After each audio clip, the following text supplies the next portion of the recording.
Hi all, welcome back to my channel. ಪೂಜೆ ಮಾಡಿದಾಗ ಆಗ್ಬೋದು ಅಥವಾ ಯಾವ್ದಾದ್ರು ದೇವಸ್ಥಾನಕ್ಕೆ ಹೋದಾಗ ಆಗ್ಬೋದು, ಈ ರೀತಿ ಬೆಲ್ಲ ಮತ್ತೆ ತೆಂಗಿನಕಾಯಿ ಸ್ವೀಟ್ಸು ಈ ರೀತಿ ಬರುತ್ತೆ. ಇದನ್ನ ಏನು ಮಾಡಬೇಕು ಅಂತಾನೆ ಕೆಲವೊಂದು ಸಾರಿ ಗೊತ್ತಾಗಲ್ಲ. ಏನು ರೆಸಿಪಿ ಮಾಡೋಣ, ಹೇಗೆ ಏನು ಅಂತ.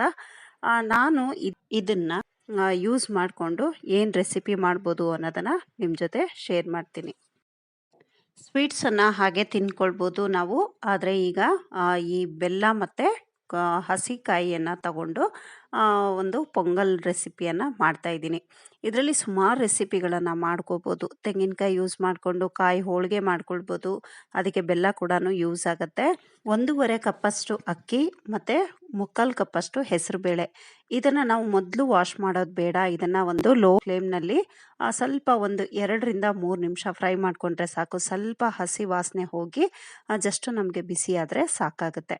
ಇದಾಗಿದ ನಂತರ ನಾವು ಒಂದು 2 ಸಾರಿ ಇದನ್ನು ನೀರಲ್ಲಿ ವಾಶ್ ಮಾಡಿಕೊಂಡು ತಣ್ಣಗಾದ ನಂತರ ಇದಕ್ಕೆ ನಾವು ಬೇಯಲಿಕ್ಕೆ ಎಷ್ಟು ನೀರು ಬೇಕೋ ಅಷ್ಟನ್ನು ಹಾಕ್ಕೊಂಡು ವಿಷಲ್ ತಗೊಳ್ಳೋಣ. 3 ವಿಷಲ್ ತಗೊಂಡ್ರೆ ಸಾಕಾಗುತ್ತೆ. ಆ ಕಡೆ ನಮಗೆ ವಿಷಲ್ ಬರೋಷ್ಟರಲ್ಲಿ ಈ ಕಡೆ ನಾವು ಸಿಹಿ ಪೊಂಗಲ್ಗೆ ರೆಡಿ ಮಾಡ್ಕೊಳ್ಳೋಣ. ನಾವು 1 ಅಚ್ಚು ಬೆಲ್ಲ ಹಾಕ್ಕೊಂಡಿದ್ದೀನಿ. ಇನ್ನೂ ಬೆಲ್ಲ ಇದ್ದರೆ ಇನ್ನೂ ಬೆಲ್ಲ ಕೂಡ ಸೇರಿಸ್ಕೊಳ್ಬೋದು. ನಾನು ಇದಕ್ಕೆ ಅರ್ಧ ಬೆಲ್ಲ ಅರ್ಧ ಸಕ್ಕರೆಯನ್ನು ಸೇರಿಸ್ಕೊಂಡಿದ್ದೀನಿ. 1 ಅಚ್ಚು ಬೆಲ್ಲ ಅಂದರೆ ಒಂದು 3/4 ಕಪ್ಪಷ್ಟು ಬರುತ್ತೆ. ಇದಕ್ಕೆ 1/4 ಕಪ್ನಷ್ಟು ಸಕ್ಕರೆಯನ್ನು ಸೇರಿಸ್ಕೊಂಡಿದ್ದೀನಿ. ಈಗ ಇದಕ್ಕೆ ಸ್ವಲ್ಪ ನೀರು ಹಾಕಿ ಕರಗೋ ಅಷ್ಟು ನೀರು ಹಾಕ್ಕೊಂಡು ಇದನ್ನು ಪಾಕ ಬರೋಂಗೆ ಇಟ್ಕೊಳ್ಳೋಣ. ಲೋ ಟು ಮೀಡಿಯಮ್ ಫ್ಲೇಮಲ್ಲಿ ಇರಬೇಕು. ಮತ್ತು ಇದು ನಮಗೆ ಈ ರೀತಿಯಾಗಿ ಒಂದೆಳೆ ಅಂದರೆ ಈ ಗೆಜ್ಜೆ ಪಾಕ ಅಂತ ಹೇಳ್ತಾರಲ್ಲ, ಆ ರೀತಿಯಾದ ಒಂದು ಪಾಕ ಬರಬೇಕು.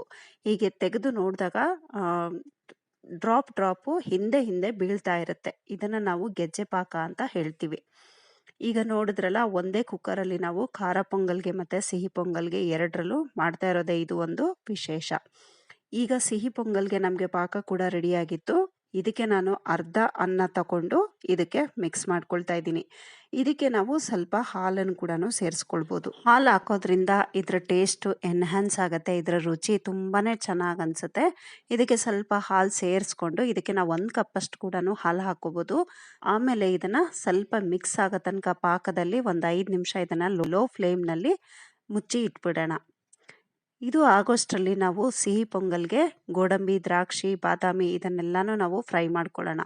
ನಾನಿಲ್ಲಿ ದ್ರಾಕ್ಷಿ ಮತ್ತು ಲವಂಗವನ್ನು ಫ್ರೈ ಮಾಡ್ಕೊಂಡಿದ್ದೀನಿ. ಇದನ್ನು ಇದಕ್ಕೆ ಮಿಕ್ಸ್ ಮಾಡಿ 1ರಿಂದ 2 ನಿಮಿಷ ಇದನ್ನು ನಾವು ಮಿಕ್ಸ್ ಆಗಲಿಕ್ಕೆ ಬಿಡಬೇಕು ಅಷ್ಟೇ. ನಂತರ ನಾವು ಸ್ಟವ್ ಆಫ್ ಮಾಡಿ ಏಲಕ್ಕಿ ಪುಡಿಯನ್ನು ಸೇರಿಸ್ಕೊಳ್ಳೋಣ. ಇಲ್ಲಿಗೆ ನಮಗೆ ಸಿಹಿ ಪೊಂಗಲು ರೆಡಿ ಆಯಿತು. ಮತ್ತೆ ನಾವು ಅಕ್ಕಿ ಮತ್ತು ಬೇಳೆಯನ್ನು ಬೇಯಿಸುವಾಗಲೇ ನಾವು ಹಸಿ ಕಾಯಿ ತುರಿಯನ್ನು ಕೂಡ ಹಾಕೋಬೋದು, ಇಲ್ಲ ಒಣ ಕೊಬ್ಬರಿ ತುರಿ ಕೂಡ ಹಾಕ್ಕೊಳ್ಬೋದು. ನಾನಿಲ್ಲಿ ಸಪ್ರೇಟಾಗಿ ಫ್ರೈ ಮಾಡಿಬಿಟ್ಟು ಕಾಯಿ ತುರಿಯನ್ನು ಸೇರಿಸ್ಕೊಂಡಿದ್ದೀನಿ.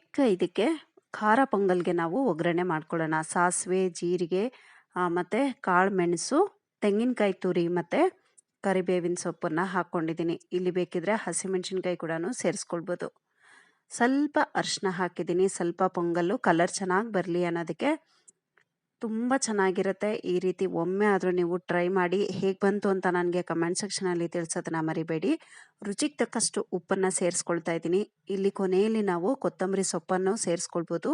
ಮತ್ತು ಇಲ್ಲಿ ಸ್ವಲ್ಪ ತುಪ್ಪ ಕೂಡ ಮಧ್ಯದಲ್ಲಿ ಸೇರಿಸ್ಕೊಂಡು ಇದನ್ನು ಲೋ ಫ್ಲೇಮ್ನಲ್ಲಿ ಕುದಿಸೋದ್ರಿಂದ ನಮಗೆ ಟೇಸ್ಟ್ ಕೂಡ ತುಂಬ ಜಾಸ್ತಿ ಆಗುತ್ತೆ. ಇದಕ್ಕೆ ನಾನು ಕಾಯಿ ಚಟ್ನಿ ಸರ್ವ್ ಮಾಡ್ತಾ ಇದ್ದೀನಿ ಖಾರ ಪೊಂಗಲ್ಗೆ. ನಮಗೆ ಇಲ್ಲಿ ತೆಂಗಿನಕಾಯಿ ಕೂಡ ಖಾಲಿ ಆಯಿತು, ಬೆಲ್ಲ ಕೂಡ ಖಾಲಿ ಆಯಿತು. ನೋಡಿದ್ರಲ್ಲ, ಭಾಳ ಸುಲಭವಾಗಿ ಯಾವ ರೀತಿ ನಾವು ಒಂದೇ ಕುಕ್ಕರಲ್ಲಿ ಖಾರ ಪೊಂಗಲ್, ಸಿಹಿ ಪೊಂಗಲ್ ಮಾಡೋದು ಅಂತ. ವಿಡಿಯೋ ಎಲ್ಲರಿಗೂ ಇಷ್ಟ ಆಯಿತು ಅಂತ ಭಾವಿಸ್ತೀನಿ. ಪ್ಲೀಸ್ ಇಷ್ಟ ಆಗಿದ್ರೆ ಲೈಕ್ ಕೊಡಿ. ಫ್ರೆಂಡ್ಸ್ ರಿಲೇಷನ್ಸಿಗೂ ವಿಡಿಯೋನ ಶೇರ್ ಮಾಡಿ. Thank you for watching. Have a nice day. Take care. Bye bye.